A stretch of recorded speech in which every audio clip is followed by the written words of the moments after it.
স্কুলের পিকনিক যাবার টাকা ছিল না ছোট্ট প্রিন্সের কাছে। চাঁদা তুলে সেই টাকা জোগাড় করে দিল তার সহপাঠীরা। নেপালের একটি স্কুলে একদল পড়ুয়ার এই ভিডিও সকলের মন জয় করেছে। নেপালের একটি মর্মস্পর্শী ভিডিও সোশ্যাল মিডিয়ায় মনোযোগ কেড়েছে সবার, যা একদল তরুণ ছাত্রের আন্তরিক বন্ধুত্ব প্রদর্শন করে।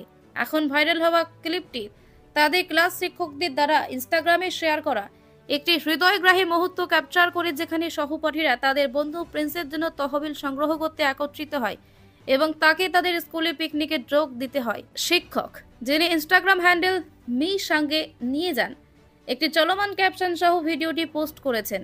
আজ আমার পক্ষে সবচেয়ে ভালো বন্ধুত্ব দেখতে পাওয়া খুব হৃদয়গ্রাহী ছিল। এই তরুণ ভালো হৃদয় আমাকে মনে করিয়ে দিয়েছে যে একে অপরকে সাহায্য করা হলো আমরা মানুষ হিসাবে যা করতে পারি তার মধ্যে একটি সেরা জিনিস।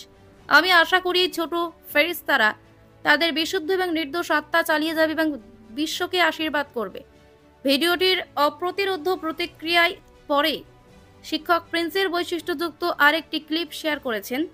এই ফলো আপ পোস্টে তারা নেটিজেনদের কাছ থেকে ভালোবাসার জন্য কৃতজ্ঞতা প্রকাশ করেছে এবং কিভাবে যুবক ছেলেটি তার বন্ধুদের উদারতার প্রতিদান দিয়েছে তা বিস্তারিত জানিয়েছে। প্রিন্স তাদের দয়া দেখে সত্যিই অভিভূত হয়েছেন, তাই যদি তাদের সাথে কৃতজ্ঞতার চিহ্ন হিসাবে আইসক্রিম ব্যবহার করেছিল। তার মা তার সহপাঠীদের জন্য আখ ভর্তি একটি ব্যাগও পাঠিয়েছিলেন, যা এই মুহূর্তে মাধুর্য যোগ করেছে।